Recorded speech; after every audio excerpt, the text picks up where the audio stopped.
आता त्या मुंबईवरती जवळपास 30 वर्ष शिवसेनेचा भगवा राहिला. प्रशासक राज मार्च 2022 मध्ये लागला तोपर्यंत.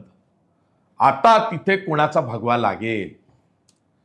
आत्ताची परिस्थिती, राज्यातली राजकीय परिस्थिती बघितली, मतदारांचा कल बघितला, एकूणच निवडणूक लढवण्याच्या पद्धती ज्या पद्धतीनं बदललेल्या आहेत ते सगळं बघितलं तर भाजप हा प्रमुख दावेदार दिसतोय मुंबईत महापौर बसवण्यासाठी किंवा भाजपचा भगवा महायुतीच्या निमित्तानं लावण्याच्या दृष्टीनं.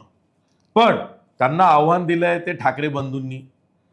आत्तापर्यंत आपण बोलतोय तोपर्यंत तरी म्हणजे अजूनही अधिकृतपणे ठाकरे बंधूंनी आमची युती झाली आहे हे जाहीर केलेलं नाही.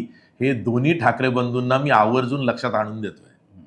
हे मीडिया म्हणताय की ठाकरे बंधू एकत्र आहेत, पण अजूनही निवडणुकांसाठी म्हणून, मुंबई महापालिकेसाठी म्हणून आम्ही दोन्ही ठाकरे बंधू म्हणजेच ठाकरे सेना किंवा शिवसेना उद्धव बाळासाहेब ठाकरे ही ठाकरे सेना हा पक्ष आणि मनसे राज ठाकरेंची, या दोघांनी आमची युती झालेली आहे आणि आम्ही मुंबई महापालिका निवडणूक एकत्रितपणे निवडणूक पूर्व युती करून लढतो आहे. हे अधिकृतपणे जाहीर केलेलं नाही. हे सांगोवांगी बैठका चालल्याय, मनोमिलन झालंय, दिलजमाई झालेली आहे.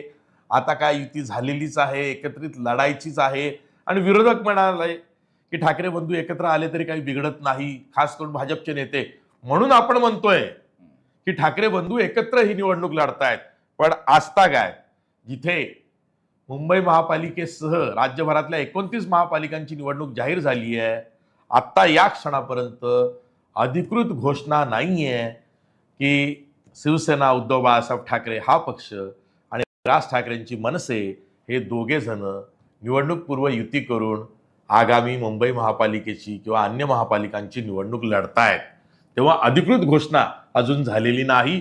तरी सुद्धा आपण असं म्हणतोय की भाजप आणि शिंदे सेना यांची एकीकडे युती होते महायुती म्हणून. त्यामध्ये जसं आज पुण्यामध्ये पुन्हा एकदा भाजपचे नेते म्हणून देवेंद्र फडणवीसांनी जाहीर केलं की शिंदे सेनेबरोबर भाजप युती करतंय, पण अजित पवारांच्या राष्ट्रवादी बरोबर आम्ही मैत्रीपूर्ण लढती लढतोय. पुण्यामध्येच जिथे भाजपला आव्हान आहे ते अजित पवारांच्या राष्ट्रवादी काँग्रेसचं, तर तिथे ते मैत्रीपूर्ण लढतायत, युती करत नाहीयेत. पण युती कुठे करतायत? शिंदे सेनेबरोबर, म्हणजे एकनाथ शिंदेच्या शिवसेनेबरोबर, जी मूळ शिवसेना आहे केंद्रीय निवडणूक आयोगाच्या निर्णयानुसार. आणि मूळ निवडणूक चिन्ह धनुष्यबाण हे शिंदे सेनेकडे आहे. म्हणजे कमळ आणि धनुष्यबाण मिळून ही निवडणूक लढतायत. पुन्हा 21 जानेवारी आणि त्यानंतर सलग 3 दिवस वेळ पडली तर अंतिम सुनावणी जी सुप्रीम कोर्टात होणार होती की धनुष्यबाण कुणाचा, तर त्याच्या आधीच ही निवडणूक लागली. म्हणजे त्या खटल्याचा, त्या निकालाचा कुठलाही परिणाम या महापालिका निवडणुका, खास करून मुंबई महापालिका निवडणुकीवर होत नाहीये. धनुष्यबाण हे शिंदे सेनेकडं आणि मशाल हे उद्धव ठाकरेंच्या शिवसेनेकडे आहे.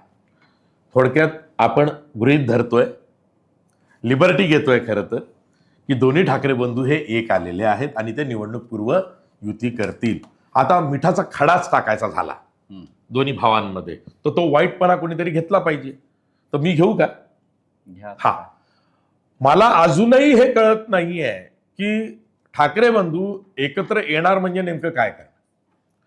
म्हणजे 227 वार्डांसाठी ते एकत्र येणार, तर जागा वाटप कसं करणार?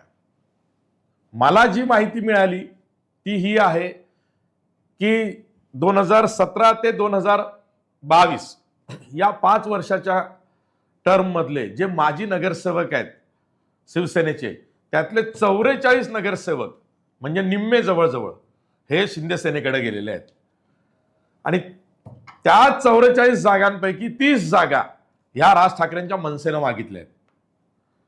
आणि ठाकरे सेना, ठाकरेंचे नेते म्हणजेच मातोश्रीचे हे अवाक झालेले आहेत की सिटिंग 44 पैकी जरी तो माजी नगरसेवक शिंदे सेनेकडे गेला असला तरी केडर तिथंच आहे, पक्ष संघटना तिथंच आहे, शाखा तिथेच आहे, महिला आघाडी तिथेच आहे, अँब्युलन्स केअरटेकर तिथेच आहे, स्थानिक लोकाधिकार समिती तिकडेच आहे, ती आमच्याचकडे आहे. फक्त नगरसेवक गेला माझी. पण आमच्याकडे उमेदवार नाही असं नाही, पर्यायी उमेदवार खूप अवेलेबल आहेत. सॉरी, अशा वेळेस सिटिंग 44 पैकी 30 मनसे मागते आहे, उद्या 15 जरी घेतल्या तरी चांगला केक मनसेनं मातोश्रीकडनं हिरावून घेतला असा त्याचा अर्थ होतो. तेव्हा जागा वाटप कसं होईल? आणि जागा वाटप होतपर्यंत आता वेळ किती आहे? महिन्याभरात निवडणूक आहे हो. आज 15 डिसेंबर, 15 जानेवारीला मतदान. वेळच नाही. तेव्हा ठाकरे बंधूंना त्वरा करावी लागेल, जागा वाटप निश्चित करून तयारीला लागावं लागेल.